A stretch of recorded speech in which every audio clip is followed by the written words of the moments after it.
Hello friends, आपका स्वागत है हमारे यूट्यूब चैनल पर। आज के वीडियो में हम बात करने वाले हैं MSW DS वालों के जो हमारा टॉपिक चल रहा है जनरेटर सेट, उसका पार्ट सेकंड पढ़ेंगे। पार्ट फर्स्ट हमने इससे पहले वाले वीडियो में कंप्लीट कर लिया है।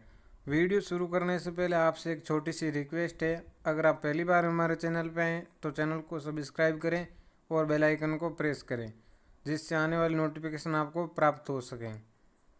और इस वीडियो की PDF के लिए आप हमारे टेलीग्राम चैनल में जुड़ सकते हैं, जिसका लिंक वीडियो के डिस्क्रिप्शन में दिया गया है। जनरेटर सेट के पार्ट फर्स्ट में मैंने पढ़ा था। पार्ट फर्स्ट में हमने जनरेटर के पार्ट्स और उनकी वर्किंग के बारे में पढ़ा था। जनरेटर क्या होता है, किस प्रकार कार्य करता है और जनरेटर कितने प्रकार के होते हैं, इन सभी की चर्चा की थी। हमने पढ़े थे जनरेटर 3 प्रकार के होते हैं, पोर्टेबल, इन्वर्टर और स्टैंड बाय। आज की वीडियो में हम पढ़ेंगे जनरेटर के जो मुख्य पार्ट होते हैं उनकी चर्चा करेंगे। आज के वीडियो में हम पढ़ेंगे जनरेटर पार्ट के नाम, जनरेटर में कौन कौन से पार्ट लगे होते हैं। जनरेटर के अंदर मुख्य 22 पार्ट लगे होते हैं। इनमें सबसे पहला है हमारा डीजल टैंक के बारे में। जो जनरेटर लगा होता है उसके यहाँ पे एक इस प्रकार डीजल टैंक लगा होता है। दूसरा पार्ट होता है उसमें जनरेटर सेट का, वो है fuel water separator. Fuel water separator वो डीजल टैंक या जनरेटर के फ्यूल के में लगा होता है, जिसमें इस प्रकार से बीच में सेपरेटर लगे होते हैं, जिससे जब गाड़ी उबड़ खाबड़ जगह में चले तो तेल का लेवल है वो इधर उधर ना हो। तीसरा इसका पार्ट है फ्यूल फिल्टर या ऑयल फिल्टर का। जनरेटर सेट का तीसरा पार्ट है फ्यूल, इस प्रकार का होता है, आप चित्र में देख सकते हैं फ्यूल फिल्टर किस प्रकार का होता है। इससे अगला पार्ट होता है संचालक, और उससे अगला पार्ट होता है पांचवा इंजन। इंजन का भी चित्र देख सकते हैं। छठा पार्ट होता है इसका लुब्रिकेंट, ऑयल और फिल्टर।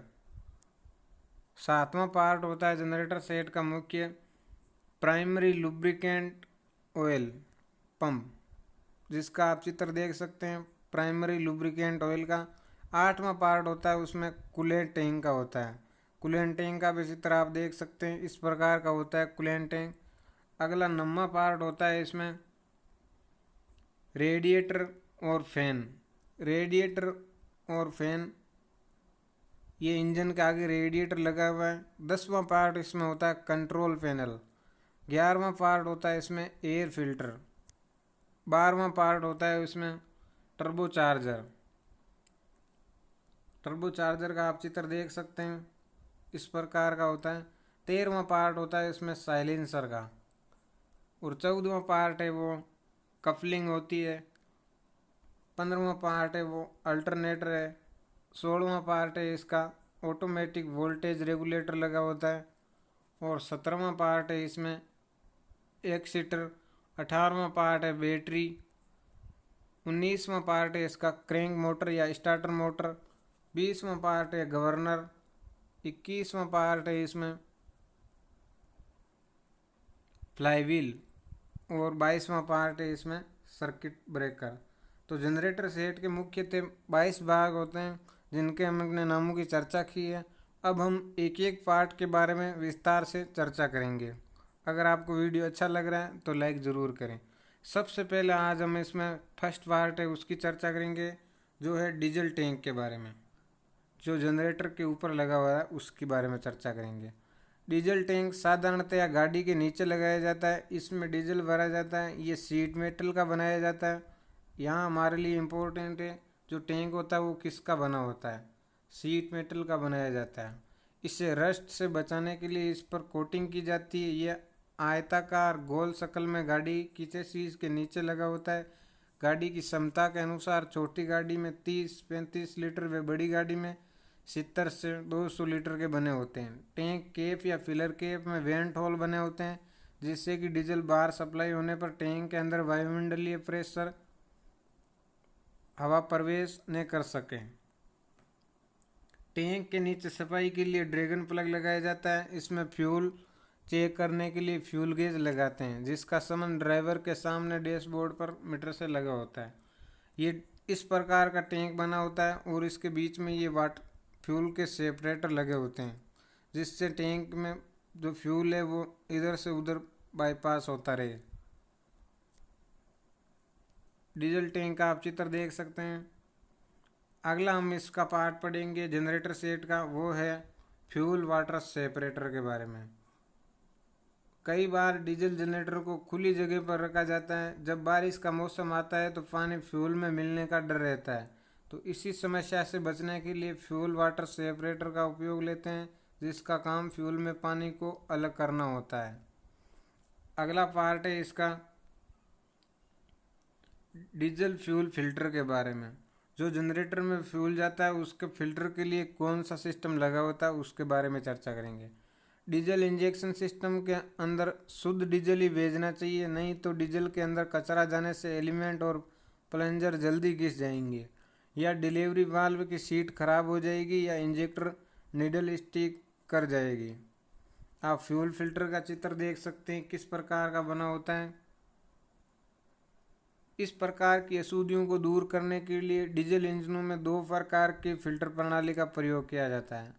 इसमें पहला है सिंगल फिल्टर प्रणाली और दूसरा है ड्यूल या टू स्टेज फिल्टर प्रणाली। सिंगल सिलेंडर इंजन में सिंगल फिल्टर प्रणाली का प्रयोग की जाती है, परंतु मल्टी सिलेंडर इंजन में टू स्टेज फिल्टर प्रणाली का प्रयोग किया जाता है। लगभग सभी गाड़ियों में दो फिल्टर लगाए जाते हैं, प्राइमरी और सेकेंडरी। प्राइमरी फिल्टर फेल्ड का बना होता है और सेकेंडरी फिल्टर पेपर का होता है। कई बार प्राइमरी कपड़े का या ब्रोंज की जाली का बना होता है। ये नोट करना है, प्राइमरी फिल्टर है वो किसका बना होता है, तो प्राइमरी फिल्टर है वो कपड़े या ब्रोंज की जाली का बना होता है। एक प्राइमरी फिल्टर चित्र 8 में देखें और पेपर फिल्टर की बनावट चित्र 9 में देखें। इनमें ठोस अशुद्धियाँ प्राइमरी और धूल मिट्टी के छोटे कणों को सेकेंडरी फिल्टर द्वारा इंजेक्टर में जाने से रोका जाता है। आप चित्र 8 और 9 दोनों देख सकते हैं। 9 में चित्र देख सकते हैं जाली का है वो। अगला हमारा इसका पार्ट है जनरेटर सेट का, वो है एक्यूएटर।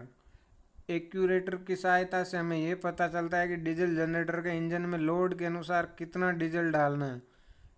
इसकी वजह से फ्यूल वेस्ट की समस्या को काफ़ी हद तक कम किया जा सकता है। जो हमारा पार्ट है वो है एक्यूरेटर। डीजल जनरेटर का ये भी एक मुख्य भाग होता है। इससे अगला डीजल जनरेटर का मुख्य भाग है वो होता है इंजन। इसका काम ये है कि ये अल्टरनेटर को मैकेनिकल पावर देता है, जिससे अल्टरनेटर हमें इलेक्ट्रिसिटी प्रोड्यूस करके देता है। डीजल इंजन के अंदर एक रोटर होता है जो कि अल्टरनेटर को रोटेट करता है। अगला पार्ट है जनरेटर सेट का, वो है लुब्रिकेंट ऑयल फिल्टर का। लुब्रिकेंट ऑयल का इस्तेमाल फ्रिक्शन को कम करने के लिए होता है। अगर कभी ल्यूब ऑयल में कोई छोटा मोटा कचरा जमा हो जाता है तो उसे निकालने का काम ये लुब्रिकेंट ऑयल फिल्टर करता है। इससे अगला पार्ट है जनरेटर सेट का, वो है प्राइमरी लुब्रिकेंट ऑयल पंप।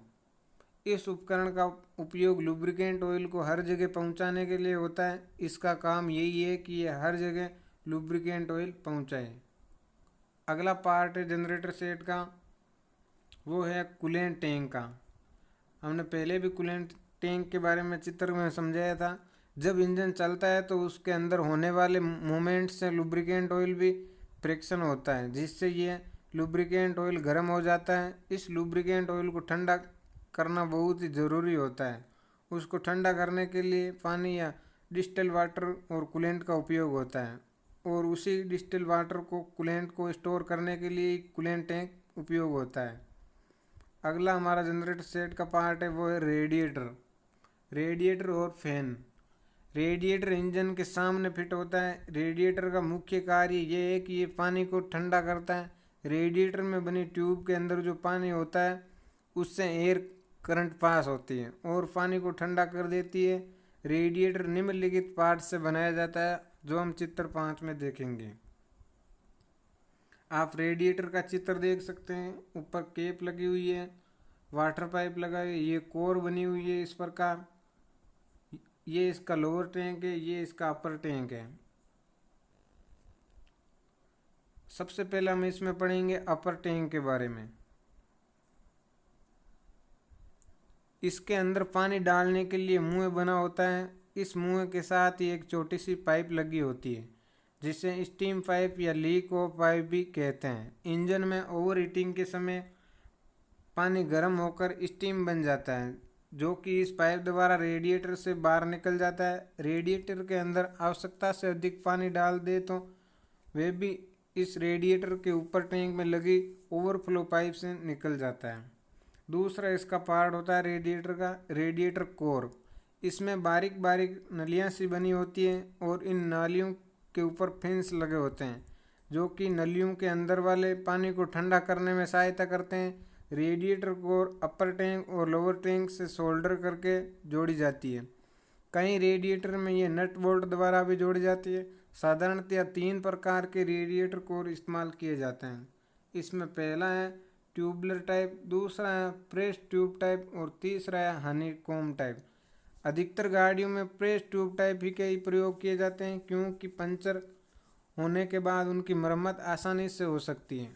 जब ये पाइप गंदा पानी डालने से बंद हो जाती है या चौक हो जाती है तो इसकी सफाई भी आसानी से की जा सकती है।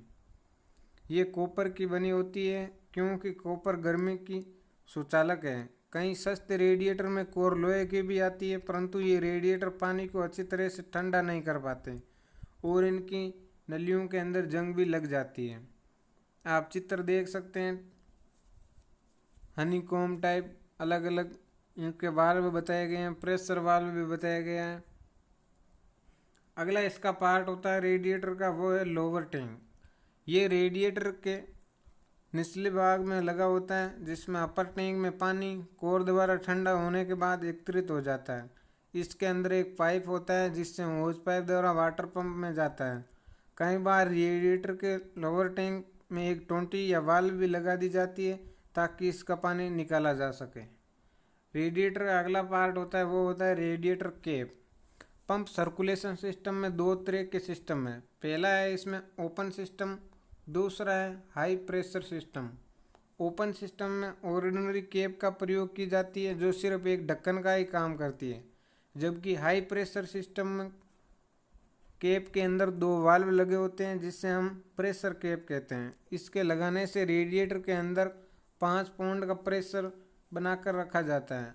जब प्रश्न ये उठता है कि हाई प्रेशर में प्रेशर रखने की ज़रूरत क्यों पड़ी, तो इसके बाद हम जानते हैं कि पानी 100 सेंटीग्रेड तापमान पर उबल जाता है और यही पानी अगर 10,000 फुट ऊंचे पहाड़ पर गर्म करें तो वह 90 डिग्री से 94 डिग्री तापमान पर उबलेगा क्योंकि वहाँ पर एटमॉस्फेयर प्रेशर कम होता है। और अगर इसी पानी को एक कुएं के अंदर जाकर गर्म करें तो ये पानी एटमॉस्फेयर प्रेशर ज़्यादा होने के कारण 100 सेंटीग्रेड पर उबलेगा। इसी बात को ध्यान में रखकर रेडिएटर में प्रेशर ज़्यादा रखते हैं ताकि पानी के उबलने का तापमान 100 सेंटीग्रेड से ऊपर बढ़ाया जा सके।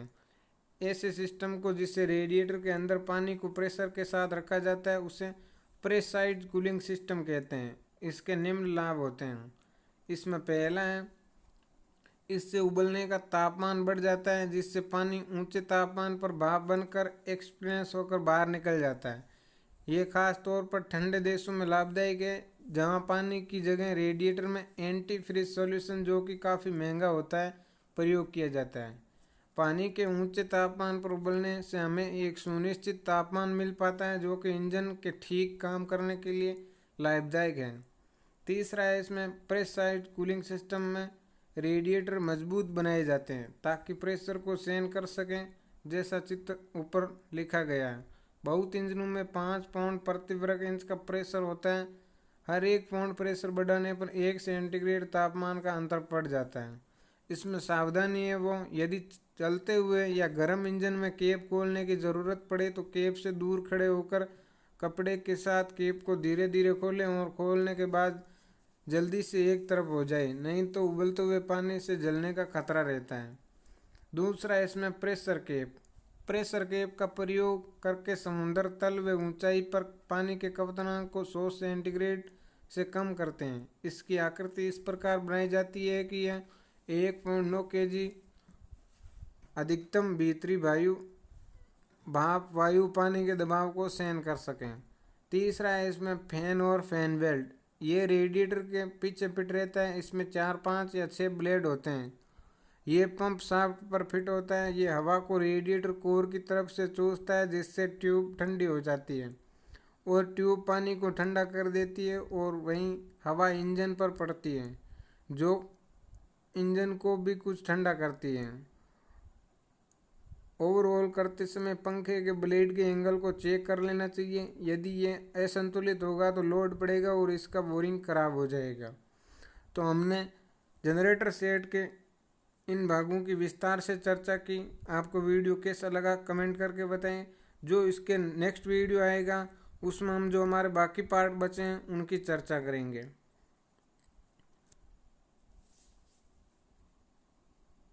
धन्यवाद दोस्तों, मिलते हैं नेक्स्ट वीडियो में।